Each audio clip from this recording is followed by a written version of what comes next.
Tanto buonasera a tutti, visto che oggi c'è molta più gente di quella che viene di solito, vi rubo solo 2 minuti per presentare l'associazione.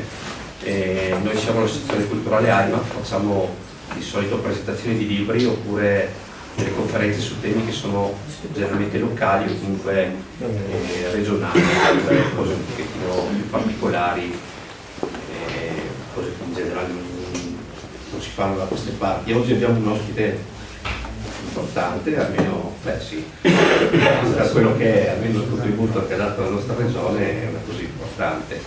Paolo Paron, probabilmente molti di voi lo conosceranno già, è un esperto di leggende e di miti del Friuli Venezia Giulia, è una cosa che lui fa da sempre, forse il più importante ricercatore della regione da questo punto di vista qua, e oggi è venuto a raccontarci un pochettino di quelli che sono i riti stagionali e di quello che riguarda la nostra regione, in particolare le zone del Friuli, no? Bene, io non vi voglio rubare altro tempo, do la parola a lui direttamente. Grazie. Prego. Signori, buonasera, grazie per essere venuti a questo incontro. Vi chiedo una cortesia fin dall'inizio. In pratica dobbiamo fare un cambio di passo proprio fin dalle prime battute, perché dobbiamo riuscire un po' a entrare in una mentalità diversa da quella che solitamente usiamo, ed è una mentalità che ci deve portare per forza ad avere una sensibilità che ci porta a fare un passo, diciamo un passo di lato, ecco. E quindi dobbiamo cominciare a pensare non proprio di essere in una stanza chiusa come adesso, ma di essere magari tutti seduti intorno a un grande focolare, o di essere seduti in una stalla come si faceva una volta, ci si sedeva sulle balle di fieno e si raccontavano le storie. Ecco, questo è un po' quello che in Veneto si chiama filò e quello che in Friuli si chiamava infile. Quello stare insieme, questa visione di comunità che di solito oggi non c'è più, questa visione di condividere, vivere insieme, stare insieme, ci porta anche ad avere una visione diversa del tempo e del trascorrere del tempo. E quindi dobbiamo prima di tutto fare diciamo una premessa che è fondamentale. Allora, intanto dobbiamo cominciare a pensare che le giornate, e poi magari andando avanti spiegheremo anche il perché, le giornate non sono quelle che noi oggi solitamente vediamo, per cui le giornate vanno da mezzanotte a mezzanotte, ma un tempo le giornate comprendevano la notte del giorno precedente e tutta la giornata. Perché dico questo? Perché ci sono le varie giornate importanti, e ne parleremo del Natale ma anche dell'Epifania, in cui molte cose si fanno alla notte che precede la giornata importante, proprio perché fanno parte di quella giornata. La vigilia di Natale è importante perché nella notte della vigilia di Natale, che quindi è la notte di Natale, avvengono varie cose. Quindi noi partiamo sempre dall'idea che quando parliamo di una notte comprendiamo anche il giorno successivo, e questo è già fondamentale. Un'altra premessa molto molto importante è che le stagioni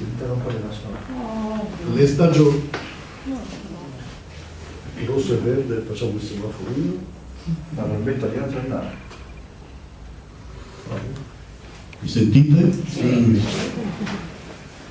Spero di non dover ripetere tutto. No, ripartiamo da dove eravamo arrivati. E quindi le stagioni a questo punto sono 2, la stagione calda e la stagione fredda, non ce n'erano altre prima. Tant'è vero che anche in friulano, per chi conosce la lingua, c'era l'Eviarte, che sarebbe primavera, estate, comunque cominciava a maggio e finiva a fine ottobre, e le Siarade, che era da ottobre fino poi a tutto aprile. Quindi queste erano le due stagioni, ma in tutta Europa. Non è che ce la inventiamo adesso. Questo era il modo di concepire il tempo quella volta. E questo ci servirà proprio per capire e per seguire un po' lo scandire del tempo. Un'altra cosa importante, adesso giusto per dare anche un po' i numeri, perché ogni tanto serve anche dare i numeri, parleremo di un numero soprattutto che è molto importante per noi questa sera, un significato, perché secondo me anche i numeri hanno un senso, ma ovviamente non possiamo parlare di tutto e quindi non questa sera. Però questa sera parleremo di un numero in particolare che è il numero 12. Numero 12, tutti sappiamo che è un numero simbolicamente molto importante, perché intanto 12, 1 più 2 fa 3, e il 3 fa la spiritualità, la totalità dello spirito.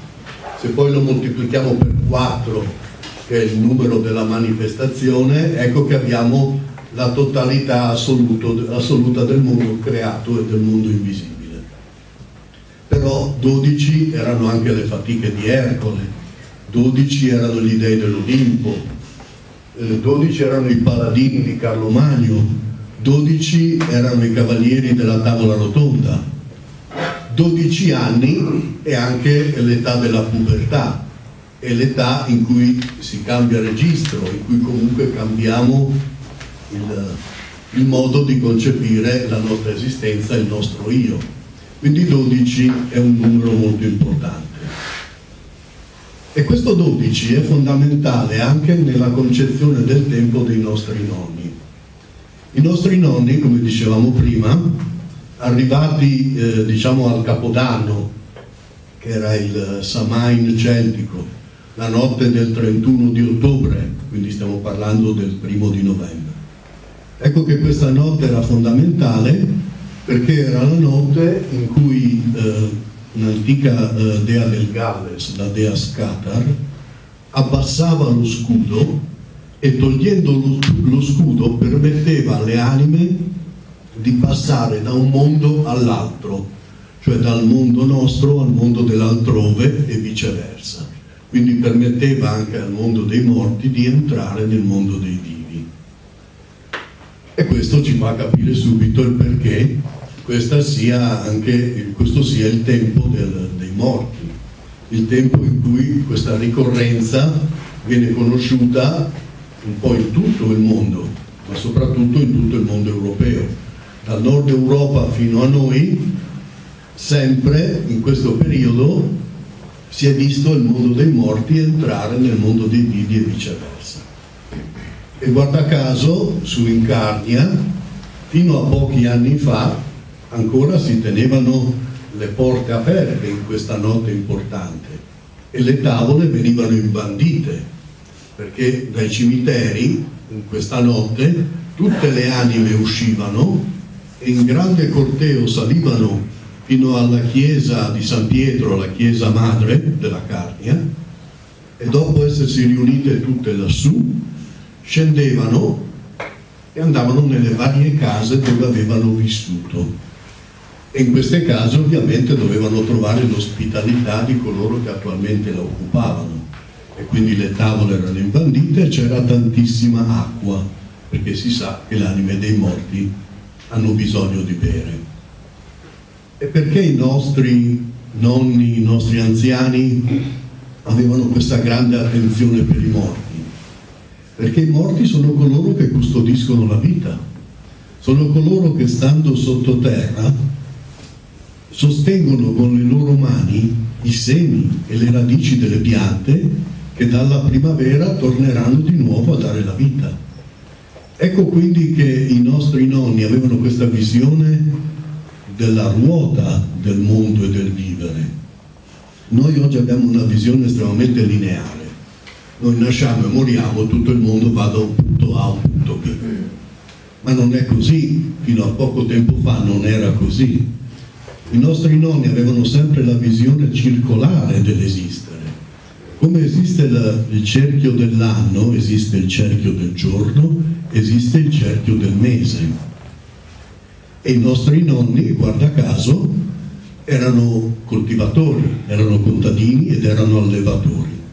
quindi avevano una visione naturale legata proprio al coltivare, a far crescere le piante e gli animali. Le piante e gli animali seguono sempre un calendario lunare, seguono la luna, seguono il suo percorso con la sua crescita e la sua calata. Tant'è vero che ancora adesso si taglia la legna in luna calante. Un vero boscaiolo non taglierebbe mai la legna in luna crescente, magari d'estate, mai, perché la luna calante, che poi deve essere quella di gennaio-febbraio, è la luna in cui si può tagliare la legna perché sia secca, perché tutta la linfa scende nelle radici, ed è così che andava fatto ed è così che andrebbe fatto. Oggi ovviamente queste cose non si capiscono, non si seguono più, ma questo sarebbe tutto un altro discorso. Ecco, i nostri vecchi coltivavano seguendo la luna. Ci sono piante che vanno seminate in luna crescente e piante che vanno seminate in luna calante. Ci sono piante che vanno potate in un certo periodo e altre in un altro. Gli animali vanno inseminati in certi momenti e poi in altri. Ecco quindi che, seguendo il calendario lunare, la nostra gente contadina si trovava poi a fine dell'anno ad avere un problema, perché il calendario solare, avendo un altro ritmo e un altro modo di vedere, non contava più in 28, ma contava in 30 e 31, e comunque le altre giornate andavano seguendo altri numeri. Ecco quindi che a fine dell'anno, quindi a Samain, a Capodanno, la nostra gente si trovava con 12 giorni di differenza. Questi erano i 12 giorni dell'altrove, e nel Capodanno celtico vanno dalla notte del 31 di ottobre fino a San Martino. Nei giorni che vanno da Samain a San Martino noi abbiamo questo mondo che si riempie del mondo dei vivi e del mondo dei morti, delle persone che abitano in questo mondo e delle persone che abitano nell'altrove, che abitano nell'altro mondo.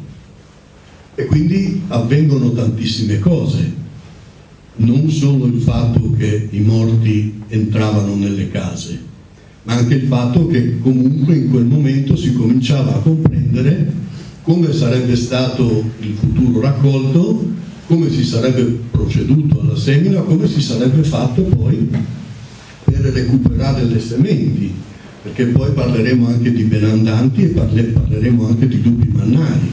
Io stasera vi terrò qui fino alle 10, 10 e mezza, quindi preparatevi un po' di pazienza.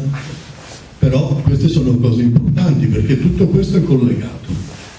Noi non abbiamo un solo Capodanno, ma ne conosciamo ben 4. Il secondo Capodanno è quello del solstizio d'inverno. Ecco che il 25 di dicembre abbiamo il Capodanno del mondo germanico-scandinavo, non più quello celtico. Ecco che qui si festeggia il ritorno della luce. Il ritorno della luce che, guarda caso, si comincia a festeggiare già 12 giorni prima del Natale. E 12 giorni prima del Natale, guarda caso, siamo a Santa Lucia. E ancora adesso si dice Santa Lucia, il giorno più breve che ci sia, oppure la notte più lunga che ci sia, intendendo, ovviamente i nostri vecchi non erano scemi, ed erano dei grandissimi osservatori, quindi sapevano benissimo che non era quella la notte più lunga dell'anno, ma era quella del 24 di dicembre, o se vogliamo con la precessione poi degli equinozi al 21-22. Ma i nostri nonni lo sapevano questo, non era importante. L'importante era che 12 giorni prima del Natale si cominciava a preparare l'arrivo della luce, perché quelli erano i giorni più bui di tutto l'anno. E quindi quei 12 giorni lì erano molto particolari, perché le persone dovevano prepararsi interiormente, spiritualmente, psicologicamente per questo cambio di passo, per questo rinnovo della luce, perché ci vuole prima il momento di confusione, il momento di caos, il momento in cui nulla è certo, perché da lì poi si forma di nuovo l'ordine, torna di nuovo la società, torna di nuovo la comunità. che si è rinvigorita perché ha preso forza, ha preso energia da questo momento di confusione, e la natura è pronta di nuovo per affrontare tutto l'anno nuovo che verrà, con tutte le energie che servono per dare forza alle piante, agli animali e agli esseri umani. Ecco che quindi all'Epifania viene bruciata la strega, la vecchia, o se vogliamo l'anno appena trascorso. E penso che ci siate già arrivati anche voi tranquillamente. Da Natale all'Epifania ci sono 12 giorni e siamo ancora a quel numero particolare, perché quelli sono i giorni in cui ancora abbiamo l'ingresso del mondo dell'altrove in questo mondo, e abbiamo ancora, guarda caso, un momento in cui tutto cambia, in cui tutto si ferma. Aderto e Casso sono due paesini su delle Dolomiti friulane. Ancora adesso si racconta che nella notte del 5 di gennaio, guarda caso la notte del 5 sarebbe quella dell'Epifania, perché quella del 6, l'acqua si ferma, di notte l'acqua non scorre fino alla mezzanotte, e la gente un tempo si metteva in coda davanti ai fontanili per prendere la prima acqua della mezzanotte, perché quella era un'acqua magica, un'acqua che guariva, un'acqua che dava energia. Tant'è vero che quest'acqua veniva data alle persone, perché veniva poi immagazzinata, veniva tenuta in casa, veniva data in caso di malessere, di malattia, ma veniva data anche agli animali, e veniva anche spruzzata nell'orto, nei campi, perché quella era un'acqua che dava la nuova vita. E qui siamo al secondo Capodanno. Poi arriviamo al terzo, che sarebbe il nostro, che il 31 di dicembre non ha una grande sacralità, è più che altro una suddivisione, diciamo, aritmetica, ma non ha grande senso. Vero è che è a metà dei 12 giorni, anche questo potrebbe farci riflettere un momento, ma diciamo che non ha un grandissimo significato dal punto, almeno da quel che capisco io, da quel che so, dal punto di vista simbolico, per arrivare poi al quarto Capodanno, che invece era quello romano dei primi giorni di marzo. Ecco che lì il Capodanno preceduto dal Carnevale, e il Carnevale sappiamo che è il momento in cui ci si maschera, in cui si fa un po' di tutto, anche nell'antica Roma si faceva questo, e quindi erano i Saturnali, erano altre feste, ma in ogni caso erano feste in cui la gente si trasformava, prendeva un costume, si mascherava e quindi diventava altro da sé. Era un momento in cui la trasgressione era totale, in cui tutto era concesso, perché nei momenti di caos tutto è concesso, nulla è vietato, perché solo da questo caos, solo da questa confusione può crearsi il nuovo ordine e quindi la nuova società. Quello che era importante poi, che i nostri vecchi ribadivano sempre, era la riflessione su questi momenti. E i nostri vecchi dicevano che era molto importante pensare al solstizio d'inverno in questo caso, come un momento di grande passaggio. Ed era un momento di grande passaggio anche interiore. Era la vittoria della luce, ma era anche un modo per guardare dentro di sé. E quindi dicevano: rifletti sempre sul senso delle cose, dicevano i giovani. Perché se tu sei, come adesso, in un momento di crisi, di massima demoralizzazione, in cui sei al punto più basso del tuo esistere, in cui non vedi punti di fuga, in cui non vedi soluzioni ai problemi che hai, in cui veramente ti senti distrutto, ecco, tu sappi che da lì puoi solo risalire. E come la luce ritorna e come la luce vince sempre sull'oscurità, tu sappi che se vuoi lottare fino in fondo, alla fine dal basso riuscirai a risalire. Allo stesso modo però, al solstizio d'estate, quando la luce del sole è al massimo della sua potenza, quando la notte è brevissima e quando il giorno è molto lungo, allo stesso modo rifacevano di nuovo riflettere su queste cose, perché dicevano: quando ti senti al massimo della tua potenza, quando sei nel momento più grande e più forte di te stesso, in cui pensi di spaccare il mondo, in cui pensi che nessuno possa vincerti, ecco, tu sappi che da lì puoi solo cadere, puoi solo scendere. Quindi devi essere magnanimo, devi essere buono, devi essere generoso, perché quando tu hai devi condividere. E questo poi, quando tu non avrai o quando altri avranno bisogno, ecco che troveranno qualcuno che in quel momento darà loro un aiuto e una mano. Questa è una visione comunitaria di grande significato, di grande spessore, di grande potenza, e noi oggi purtroppo non ricordiamo più, non pensiamo al metterci a disposizione di, pensiamo soprattutto al nostro esistere. Però la nostra gente aveva questa visione della condivisione, anche perché si trovava costantemente ad affrontare problemi, ad affrontare cose che magari non erano proprio così razionali, così logiche, così reali come noi pensiamo oggi. I nostri antenati conoscevano ad esempio dei personaggi molto molto particolari che venivano chiamati benandanti. Benandanti erano coloro che nascevano ancora avvolti nel sacco amniotico. E adesso io vi sto parlando di qualcosa come circa 5.000 testimonianze che sono state raccolte dall'Inquisizione, quindi sono tutte cose, diciamo, provate dal fatto che queste testimonianze sono tutte coerenti, non è che la gente si è messa d'accordo o che la gente per la pellagra o per la fame o per chissà per quale altro motivo si è inventata queste cose. Ecco, i benandanti che nascevano avvolti nel sacco amniotico, quando raggiungevano la maggiore età, erano in grado di sentire il tamburo del comandante. Il tamburo del comandante suonava 4 volte all'anno, come data più o meno siamo ai solstizi e agli equinozi, e quando lui suonava le persone erano a letto addormentate, uscivano dal proprio corpo, si racconta che uscissero sotto forma di piccolo animaletto, che poteva essere un pettirosso, una cavalletta, una libellula, quello che più vi aggrada, e raggiungevano poi però tutti insieme il prato di Giosafat.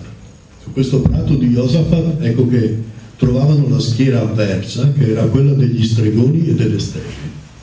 Lì si picchiavano di santa ragione i benandanti armati di rami di finocchio e le streghe e gli stregoni armati di rami di sorgo, e poi prima del sorgere del sole veniva decretato la vittoria di una delle due. Se vincevano i benandanti, seguiva poi un periodo di abbondanza, di benessere, sia per gli animali, per gli uomini, per le piante, per tutto. Se invece vincevano le streghe e gli stregoni, seguiva un periodo di carestia, di malessere e di malattie. E questa è una storia che si racconta, che si può leggere in questo nostro mondo friulano illirico, nel senso che riguarda tutta la pianura, arriva fino in Veneto e fino in Istria, dove diventano krasniki, ma alla fine siamo sempre in questo mondo dei benandanti. Però non solo, possiamo anche fare un passo oltre le Alpi e troviamo i lupi mannari. Ecco che i lupi mannari scendevano 3 volte all'anno e non 4 fino all'inferno, e c'è la testimonianza di uno di loro che è un lettone, ce ne parla Mircea Eliade in un suo libro, e ci dice che ci sono vari inferni, ci sono gli inferni per i lupi mannari russi e ci sono gli inferni per i lupi mannari tedeschi oppure lettoni o comunque diciamo della parte occidentale dell'Europa. Ecco che questi lupi mannari scendevano all'inferno a recuperare le sementi e le anime degli animali che dovevano nascere, perché le streghe e gli stregoni li avevano rapiti, li avevano rubati e li tenevano nascosti nell'inferno perché non tornasse più la vita, perché il mondo finisse nell'oscurità. Ecco che loro invece con questa operazione riportavano di nuovo in superficie le anime degli animali e portavano anche i semi, le sementi, da cui poi con la primavera tutto ricominciava e il mondo rifioriva. Quello che non sappiamo del mondo dei pelandanti e anche dei lupi mannari è il loro apprendistato. Non conosciamo il periodo che va dalla nascita fino alla maggiore età in cui riescono poi ad avere a fare queste loro attività, anche perché poi riuscivano a parlare con le anime dei morti, riuscivano a far crescere le piante con delle danze e dei canti, riuscivano a conoscere il tempo atmosferico con grande anticipo, avevano un sacco di conoscenze e di possibilità che noi purtroppo oggi conosciamo ben poco. Quello che ci aiuta un po' è che in Francia, in Bretagna anzi, abbiamo una testimonianza, ci è arrivata grazie a un racconto di una persona anziana che ci racconta proprio dell'infanzia dei loup-garou, perché anche in Bretagna c'erano i loup-garou, che sono l'equivalente dei lupi mannari, l'equivalente dei pelandanti. Ecco che questi garou allora intanto sappiamo che nascevano avvolti nel sacco amniotico, sappiamo che fin da piccolissimi mettevano i denti fin da molto presto rispetto agli altri bambini, e rispetto agli altri bambini diciamo che praticamente non piangevano praticamente mai, quasi mai, ed erano estremamente presenti a loro stessi già fin dalla primissima infanzia, tant'è vero che fin da bambini piccolissimi erano in grado di conoscere il linguaggio degli animali ed erano in grado di prevedere il tempo. La cosa assai curiosa è che arrivati all'età di 7 anni questi bambini venivano accompagnati sulla porta di casa, venivano accompagnati all'uscio dalla mamma, che li lasciavano sulla porta di casa, e questi da soli si incamminavano verso il centro della Bretagna, dove c'è la foresta di Huelgoat. La foresta di Huelgoat, per chi sia stato in Bretagna, è un posto stupendo e meraviglioso, in cui si dice che Mago Verdino abbia trascorso i suoi ultimi tempi. È un posto veramente magico, bellissimo. Ebbene, in questa foresta di Huelgoat, in quel che resta oggi, perché era molto più grande, ecco, lì in mezzo viveva il garou anziano, che prendeva questi bambini e dall'età di 7 anni fino ai 20-22, quindi per 15 anni, li addestrava a diventare garou. Da qui possiamo leggere anche quello che poteva essere l'addestramento druidico, che durava esattamente 15 anni anche quello, e sappiamo anche che i druidi imparavano canti, e questo ce lo dice addirittura Giulio Cesare, imparavano canti per far crescere le piante, imparavano canti per far combattere le rocce e gli alberi contro gli invasori, perché sembra addirittura che i druidi combattessero contro i romani, però hanno perso, proprio riuscendo a scatenare contro gli invasori le forze della natura. Ecco, abbiamo quindi testimonianze che sono estremamente importanti e interessanti, che forse non è che ci devono neanche convincere. Non abbiamo bisogno oggi di avere una visione magica delle cose. Abbiamo, secondo me, bisogno di avere una visione leggermente laterale delle cose. Cominciare a comprendere che forse tutto quello che i nostri vecchi conoscevano, facevano, toccavano con mano, erano importanti ed erano vere. Oggi noi possiamo anche non avere questa loro visione delle cose, ma possiamo comprendere che la nostra vita potrebbe essere più profonda, più significativa, se cominciassimo ad avere una sensibilità maggiore verso coloro che ci circondano e soprattutto verso la natura che ci circonda. E quindi la nostra gente viveva completamente calata in questa visione di una totalità del mondo, che era fatto da se stessi, inseriti in un cerchio che costantemente girava, ma che costantemente ti portava ad uno stare insieme, ad una condivisione di qualche cosa. E tutto questo poi insegnava anche, ad esempio, che la notte del 24 di dicembre gli animali parlano, oppure oppure che la notte del 23 di giugno le piante, se raccolte, possono diventare un grande talismano contro i temporali, contro il malocchio e contro le persone che ci vogliono fare del male.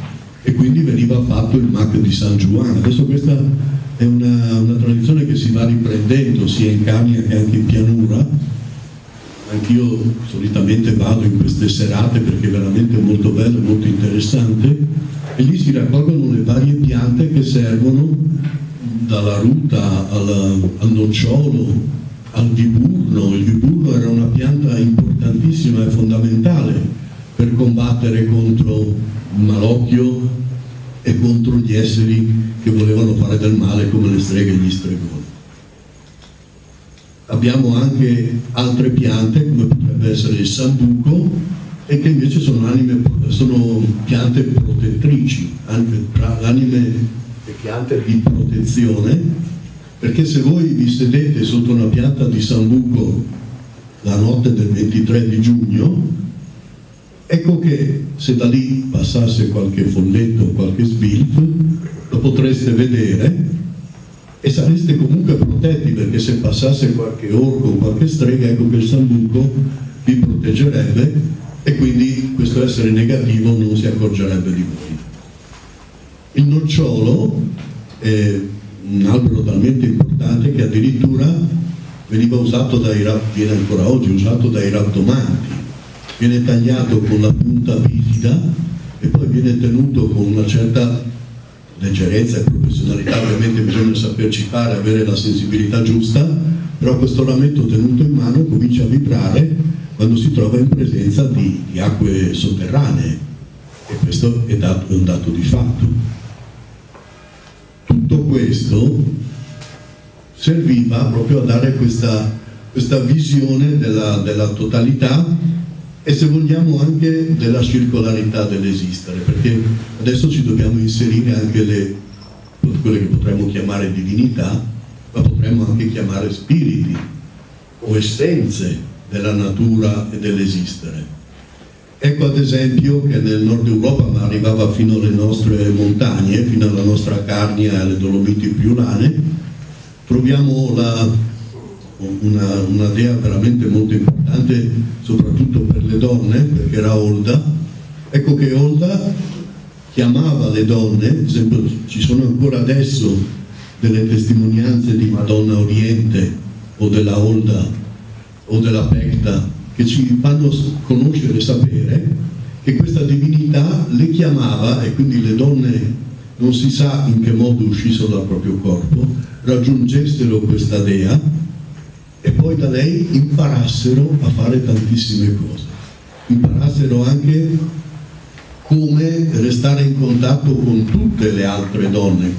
Era una visione femminile di grande potenza, tant'è vero che consegnava, diciamo, una visione magica al mondo femminile che più che altro diciamo che è figlio di un mondo germanico, celtico, scandinavo, più che romano e greco, o se vogliamo scendere ancora più giù.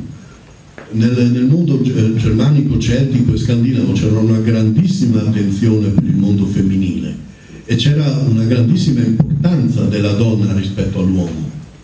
Molte donne erano druido esattamente come gli uomini, anzi addirittura ce n'erano alcune come Velleda che erano il druido più potente e più grande che ci fosse, e c'erano delle donne che combattevano insieme agli uomini in assoluta condivisione della battaglia.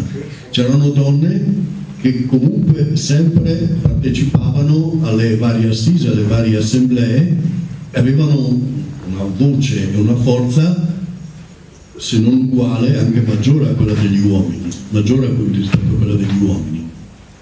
Ecco quindi che c'è una visione femminile verso il mondo femminile di grande attenzione, cosa che invece il mondo mediterraneo ha avuto molto meno, diciamo che l'ha portato fino al 48, quando finalmente anche le donne hanno potuto votare, ma ci sono voluti secoli e millenni. Quindi io ho raccolto testimonianze, perché io faccio questo ormai da 40 anni, Ho raccolto testimonianze in cui le donne mi dicevano che negli anni 50 e 60 ancora una donna veniva considerata impura dopo il parto e quindi non poteva fare assolutamente niente in casa, ma non poteva neppure partecipare al battesimo del figlio, tant'è vero che della figlia, perché i figli venivano portati in chiesa dal padrino o dalla madrina, e la donna, non partecipando al corteo, seguiva e poi si metteva in ginocchio fuori dalla porta laterale della chiesa e dopo il battesimo aspettava che il parroco venisse a benedirla all'esterno della chiesa per poter poi entrare e da lì poi proseguire insieme al corteo e fare poi la festa del battesimo, perché doveva esserle tolta questa impurità. Sono visioni arcaiche, io non definirei neanche arcaiche, diciamo sono visioni secondo me di grande cecità, che però abbiamo avuto nel nostro mondo fino all'altro ieri. E ci sono poi anche delle visioni di magia molto importanti che abbiamo avuto fino all'altro ieri.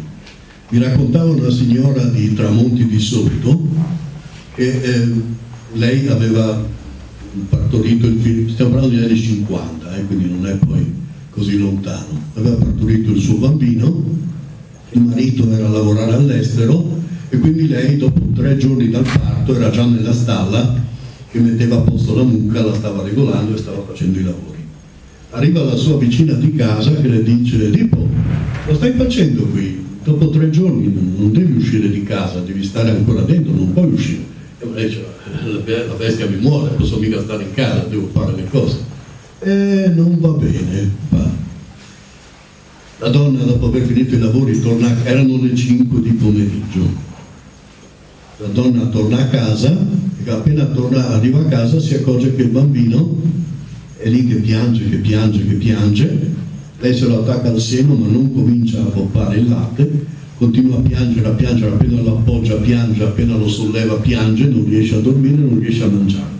Passa tutta la notte così questa povera donna e la mattina successiva si siede fuori dalla porta di casa. E lì sui gradini di casa col bambino sempre che piange, arriva un'altra vicina di casa che sta andando a messa. E dice: Tipo, cosa ti succede? Cosa stai facendo con questo bambino? Perché sta continuando a piangere in questa maniera?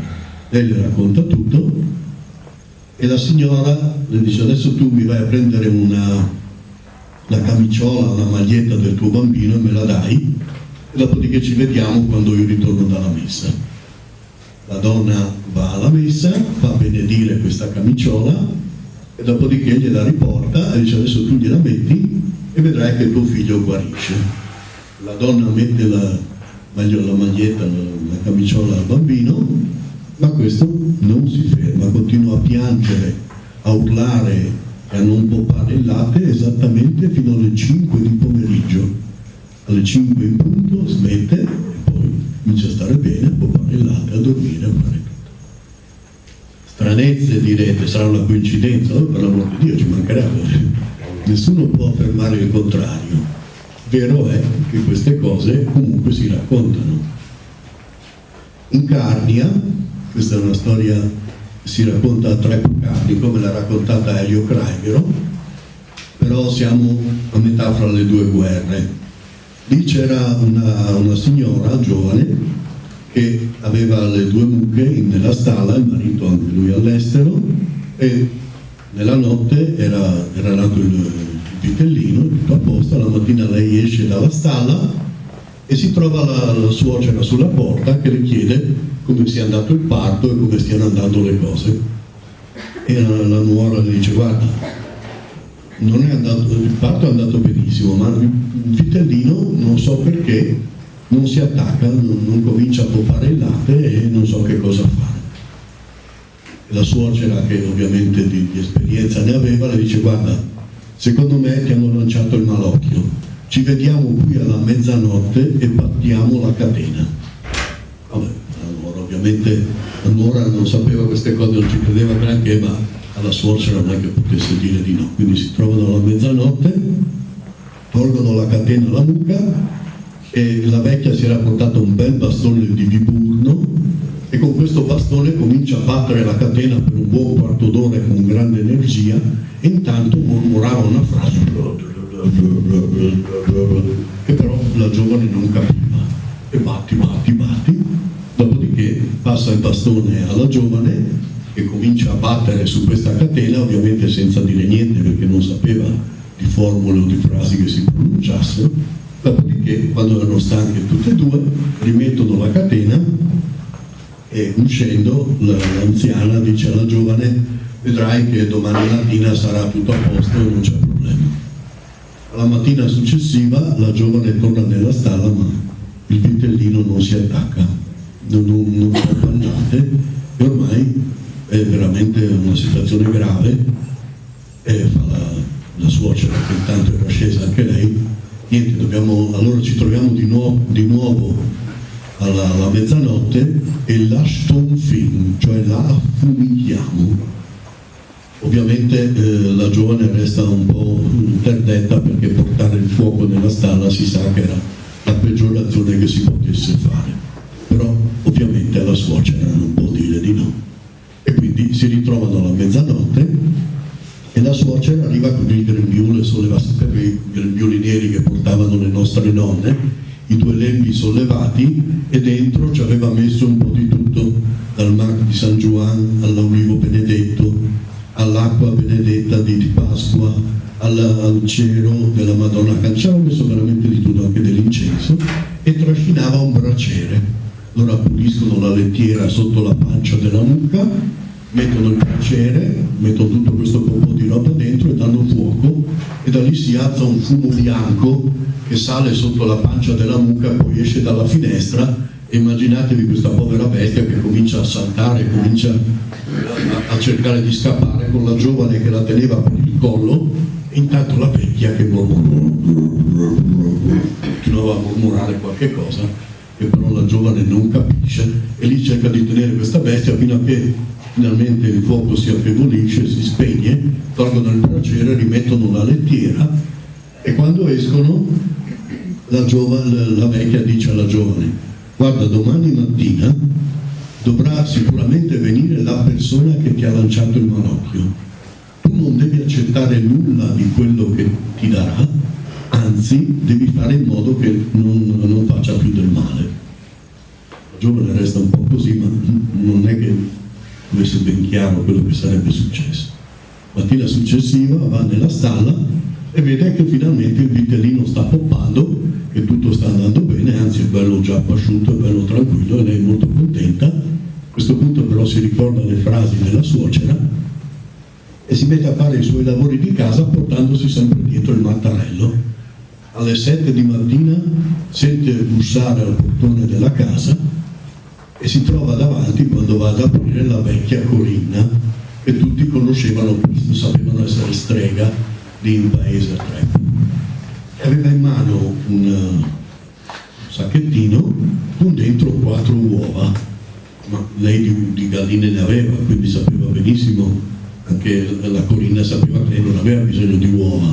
Però dice: guarda, ti ho portato queste 4 uova, ma per favore smettetela di fare confusione di notte, perché io sento gridare, sento urlare, poi vedo fumo, non si sa mai che poi magari date fuoco a tutto il paese.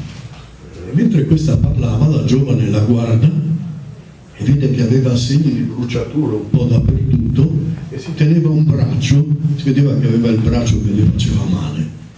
E la madre fa: ma tipo, cos'è che ti tieni lì? Perché sei così malconcia? Ti è successo qualcosa? Ma no, sai, ieri sera mi sono rovesciato il paiolo della polenta addosso con l'acqua bollente, ma non farci caso, io sto bene, non c'è nessun problema. A questo punto la giovane non ci ha visto più, e qui la storia passa in terza persona, perché abbiamo le testimonianze della gente del paese che ci dice che hanno visto passare la vecchia Corinna davanti con la signora dietro che le dava giù col mattarello, fino a quando la vecchia Corinna non ha promesso, non avrebbe fatto più del male a nessuno, e sembra proprio che così sia successo. Adesso prendo un attimo di respiro, che riflate anch'io, se non mi vengono le pivide. In Friuli si dice mi vengono le pivide come le galline, allora un attimo di respiro.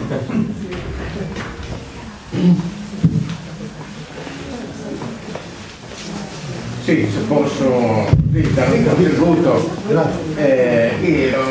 Io facevo il perischetto in Piazzuta, in San Vito Modesto, e circa 10 anni intorno. E c'erano una parte ci invita per presenziare a un battesimo, cosa insomma non facevamo col cielo lì giusto per fare figura, non è che celebrassimo niente noi. E comunque arriva un battesimo e il parroco dice: ma la mamma, dov'è la mamma? La mamma è fuori, e perché appunto, come diceva lei, dice, e non può entrare. Ma come può entrare? No, fatela entrare, dopo è entrata, ma il principio era quello che diceva lei.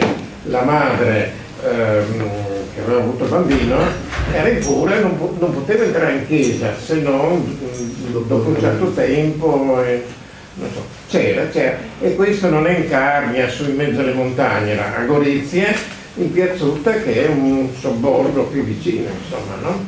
Una chiesa, un rione urbano, non stiamo parlando di montagna, di Carnia, roba del genere. Per dire, era diffusa questa.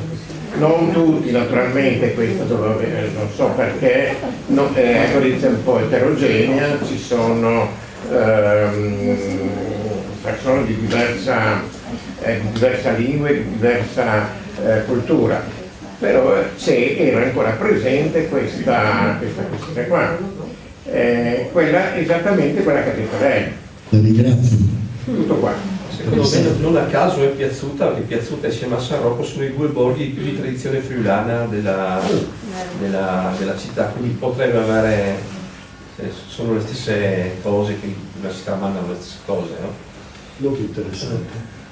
Bene, io concluderei adesso perché non vorrei tediarvi troppo, mettendoci ancora un paio di tasselli, perché quello che ancora ci manca è l'inizio della stagione calda e siamo a Beltane, alla festa del 30 di aprile, la festa del 1° maggio, la festa del Calendi maggio.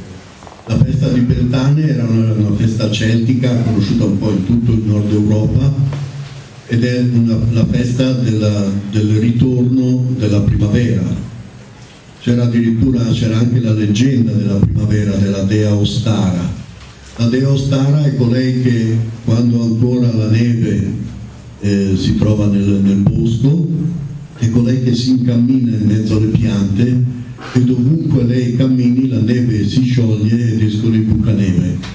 Ecco, la dea Ostara stava camminando in mezzo al bosco e stava salutando le piante che sono il primo albero che saluta la primavera. È un albero di grande coraggio e di grande potenza, che è la betulla. La betulla è la pianta degli inizi, è la pianta che quando ci sono dei terreni non coltivati o dei terreni diciamo in cui il bosco ancora non ha attecchito, è colei che è la prima ad entrare ed è la prima a preparare il terreno per il bosco, per fare in modo poi che altre piante arrivino, tanto è vero che molto spesso il bosco intorno a lei diventa così forte che lei addirittura poi si secca, ma lei resta comunque la pianta pioniera, la pianta degli inizi. Ecco, passava a salutare le betulle perché sono piante a lei molto vicine, e mentre stava camminando in un cespuglio sente pigolare e vede che c'è un uccellino ferito che comunque sarebbe morto di lì a poco per il freddo, perché non riusciva a nutrirsi. Lei lo prende in mano e visto che non poteva fare molto, fa l'unica cosa che però lei può, e quindi trasforma questo uccellino in una lepre, perché voi sapete che la lepre non è come il coniglio, la lepre si nutre già da sola fin da subito, fin dalla nascita. Quindi trasformandola in lepre le permette di nutrirsi e quindi di salvarsi. Però questa è una lepre molto particolare, qui l'accostamento con la Pasqua vi verrà subito, perché è una lepre che continua ancora a deporre le uova e depone le uova colorate. Quindi questa è una lepre molto molto particolare, che poi viene ripresa anche dal cristianesimo, perché guarda caso anche nel cristianesimo c'è il coniglio, come ci sono anche le uova colorate che tutti abbiamo fatto correre da piccoli e che quindi ci fanno ricordare questi momenti importanti. Arrivati a Beltane all'inizio della stagione calda, ecco che questa è la stagione, la notte dei fuochi, perché è la notte in cui con il fuoco si dà nuovo vigore, nuova potenza alla stagione che ormai si va formando. Ed era anche la notte in cui si saltavano i fuochi, perché saltare il fuoco di Beltane voleva dire purificarsi totalmente. Dopo Beltane, poco tempo dopo, siamo al 24 di giugno, ecco che arriviamo al solstizio d'estate, e lì, oltre a fare il Mac di San Juan, molte donne soprattutto raccoglievano la rugiada. La raccoglievano sia lasciando delle lenzuola in mezzo al prato e poi andando a strizzarle, sia percorrendo i prati con queste lenzuola, addirittura bagnandosi e rotolandosi nella rugiada, perché questa è un'acqua molto, molto importante, molto particolare, ed è un'acqua magica, esattamente come quella del 5 di gennaio dell'Epifania, dove Epifania sta per manifestazione di Dio, una manifestazione divina. Ecco che quindi l'acqua, in questo caso la rugiada, è a metà tra questo mondo e l'altro. Tutto quello che si trova vicino all'acqua ha una particolare valenza, ha un particolare trasporto. Tant'è vero che un albero che si chiama ontano è un albero che vive sulle sponde dei ruscelli, è quello che vive con le radici nell'acqua. Ecco, questo era l'albero che veniva sempre usato per costruire i ponti. I ponti costruiti con l'albero di ontano sono dei ponti che non marciscono mai, perché l'ontano a contatto con l'acqua diventa duro come la pietra. Molte di queste grandi travi, ad esempio, sostengono Venezia, perché questo albero non si deteriora. Però un ponte costruito con l'albero di ontano è un ponte molto particolare, perché l'ontano è una pianta che vive a metà tra questo mondo e l'altro, perché vive sulle rive del corso d'acqua. Siccome si sa che l'acqua è comunque quella sostanza che porta all'altro mondo, ecco che l'ontano è anche ponte tra questo mondo e l'altro, e quindi si metteva anche in guardia le persone, perché in una notte di nebbia, se voi attraversate un ponte di legno fatto con l'albero di ontano, sicuramente partite da qui sapendo dove siete, ma non siete sicuri di arrivare nell'aldilà che è appena al di là del ponte. Potreste trovarvi nell'altrove, nel mondo altro, che è un mondo vicino al nostro, ma non proprio lo stesso. Passiamo ancora qualche settimana ed arriviamo alla festa di Lugnasad, la festa del raccolto dei primi di agosto. Questo è il momento in cui la natura è al massimo del suo rigoglio, è al massimo della sua offerta. Ormai è tutto matura, quindi si raccoglie, si miete il frumento, si miete il grano, si raccolgono moltissimi prodotti, e appena poco più in là, a metà settembre, con la festa di Mabon, con la festa dell'equinozio d'autunno, si raccolgono gli ultimi frutti. Molta è frutta secca, tant'è vero che le nocciole e le noci si raccolgono intorno a metà di settembre o comunque più o meno in quel periodo, e si raccolgono anche le mele. Anche la mela è un frutto sacro. Magari un giorno che vorrete potremo parlare degli alberi e dei frutti, perché parlare dell'albero di mela, già solo questo ci porterebbe a una notte di magia. Per cui ecco che tutto questo matura e l'uomo raccoglieva e portava in casa, perché dopo l'equinozio d'autunno arriviamo alla festa di Samain al 31 di ottobre, e quindi arriviamo alla fine della stagione calda.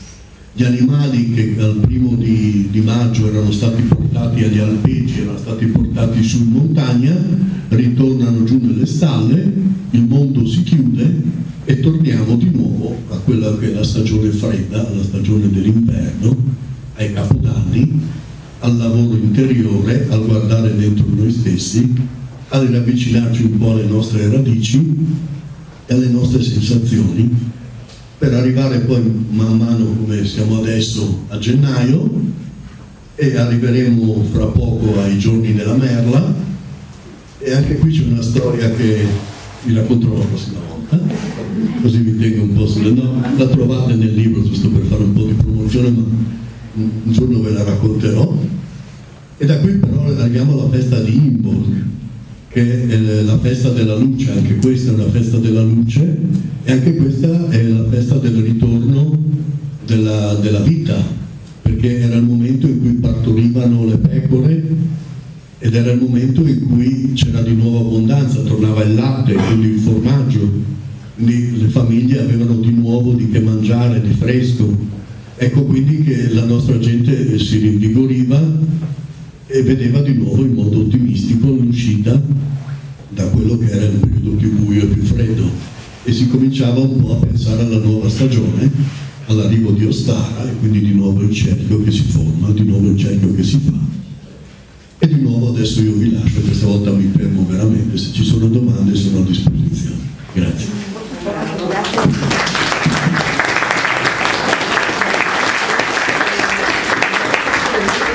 Che lo storico Nardon, che è esperto appunto di benandanti, dell'argomento che si tratta stasera, e che conclude in sostanza che l'Inquisizione tentò invano di convogliare le benandanti all'interno della Chiesa e non ci riuscì. Non solo, ma volle confonderle con le streghe e le malandanti. Fallì l'Inquisizione, e a causa di questo l'Inquisizione scemò nel XVII secolo, e i riti delle benandanti rimangono ancora vivi, diciamo. Non so se Sì, sono d'accordo, tant'è vero che si racconta ancora adesso una testimonianza che è del 1500, in quel di Palazzolo dello Stella, in cui il parroco denuncia 11 persone. Scusate, no, sono 15 persone, sono 9 donne di sicuro, sono 9 donne e 5 uomini, sono 14 persone. Le 9 donne camminano lustrando, quindi benedicendo con l'acqua il paese, perché vogliono fare piovere, e quindi camminano lustrando e cantando Scaracciule Maracciule, solo che era la versione antica di Scaracciule Maracciule, quella a marito io men voi. Purtroppo abbiamo solo 2 rime, non abbiamo la canzone vera, perché il testo che conosciamo noi è della fine dell'Ottocento ed è una poesiola rimaneggiata, non è il testo vero. Vero è che queste donne vanno lustrando per il paese e il parroco si arrabbia, tant'è vero che poi nella messa le denuncia, loro ridono e se ne fregano e comunque continuano a fare questi riti, e fanno una cosa molto interessante. Vanno in 3 case di contadini e rubano 3 aratri, gli aratri di una volta ovviamente, quelli che erano solo un vomere, diciamo, pensate solo un pezzo di legno con un cuneo, ecco, o poco più anche di ferro, e nascondono i 3 vomeri in 3 punti, in 3 corsi d'acqua diversi intorno al paese di Palazzolo, appunto per poter richiamare la pioggia. In questo modo il vomere è di fondamentale importanza, perché intanto è un attrezzo magico di potenza enorme, perché è colui che riesce ad aprire la terra, ma non solo, riesce anche a proteggere le persone e soprattutto le donne. Tant'è vero che quando accadeva, ad esempio, che c'era qualche famiglia, marito e moglie si sposano, subiscono una fattura, la famosa fattura delle nebbie, che è quella di uno dei 2 che è geloso del marito o della moglie che si è appena sposato, e quindi dall'oscurità o soprattutto dalla nebbia chiama il suo nome. Questo ovviamente risponde, dice che sì, cosa succede, chi è?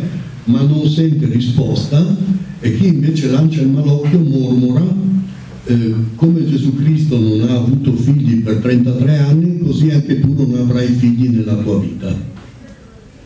Detto questo, i due, marito e moglie, cercano di avere bambini, ma non succede, non avviene. In questo caso però noi sappiamo di nonne veramente sagge, che quindi, comprendendo questo, andavano a parlare con qualche benandante o comunque qualche altra persona di grande conoscenza, che di nascosto dai due coniugi infilava sotto il loro letto un vomere per 3 notti senza che loro lo sapessero. Dopodiché lo prelevavano e, guarda caso, dopo un po' la signora restava incinta e tutto procedeva secondo il giusto corso delle cose. Quindi Nardone ha ragione, hanno cercato di fermarle, ma anche il mondo protestante, con tutti i processi, tutti i roghi sia nel mondo cattolico che nel mondo protestante che ci sono stati, purtroppo hanno ucciso tante persone di conoscenza, tantissime donne erano guaritrici, non erano streghe. Noi stessi conosciamo le guaritrici fino a pochi anni fa. Nei nostri paesi c'erano queste donne che guarivano le verruche, guarivano il fuoco di Sant'Antonio, erano abilissime nelle slogature e in tante altre cose. Conoscevano le piante e le erbe in una maniera incredibile, che purtroppo oggi però stiamo perdendo. Le nostre nonne con queste conoscenze le stiamo perdendo, ed una cosa molto importante: la loro conoscenza passava di solito da nonna a nipote, saltando una generazione, e passava in una sola notte all'anno, la notte del 24 di dicembre. In quella notte, a mezzanotte, la nonna, dopo aver allevato la nipote, aver spiegato tutto al di fuori delle formule, in quella notte, con un buffetto, un bacio, una carezza, le confidava in un orecchio le formule, e dal giorno successivo la nonna non era più in grado di guarire e la giovane cominciava la sua attività di guaritrice. Molto spesso la nonna moriva nell'anno successivo. Queste sono tradizioni della nostra gente, che veramente sono di una potenza e di una grandezza incredibile.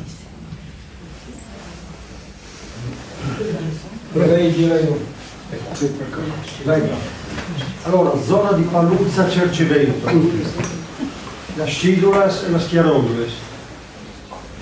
Sì. Come si collocano in questa sua ricerca? Qui siamo nel mondo celtico germanico, e ancora adesso in Germania fanno rotolare dischi infuocati giù dalle colline. Qui da noi in Carmia si è mantenuta ancora e si conosce ancora questa usanza.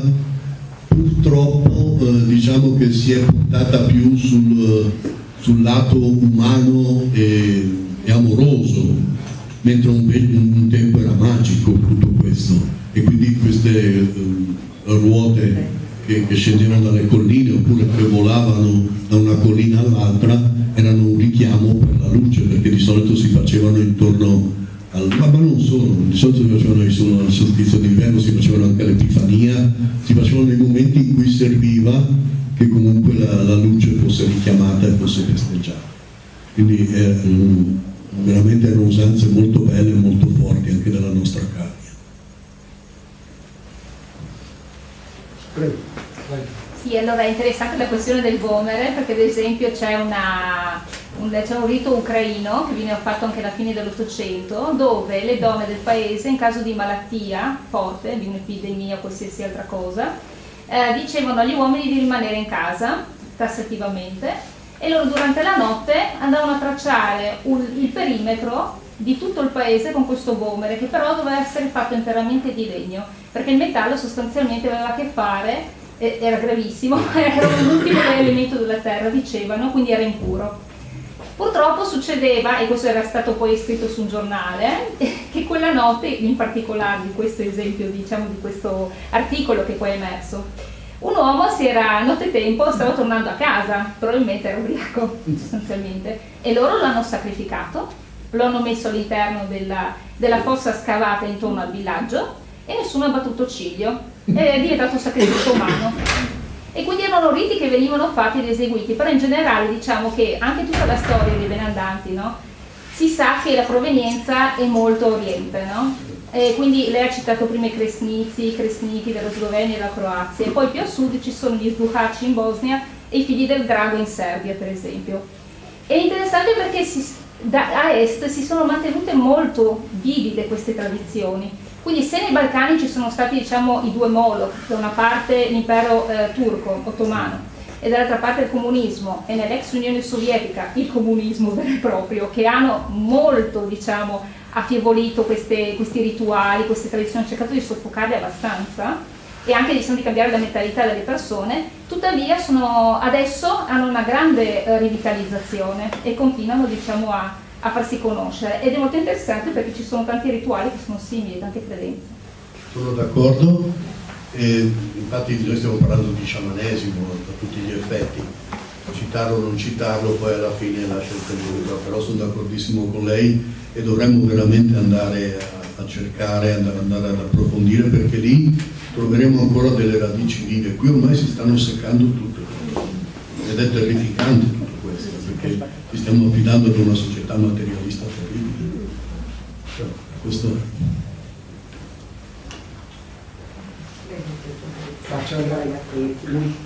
Allora, la ringrazio Paolo per essere qui, a voi, perché magari in un'altra volta potremo fare un contraddittorio e parlare magari meglio, visto che il tempo è tiranno. Abbiamo parlato delle tradizioni, perché per me devono essere studiate, valutate per sapere chi siamo, da dove veniamo e cosa vogliamo fare. Noi ne parlavamo prima io e Paolo per mezz'ora quando gli spiegavo la nostra associazione. La nostra associazione si chiama IMAT, quindi è un nome che richiama il focolare, qualcosa di localistico, perché è una parola di origine tedesca, ma potremmo dire mitteleuropea, che comunque parla delle nostre tradizioni locali, e quindi noi vogliamo parlare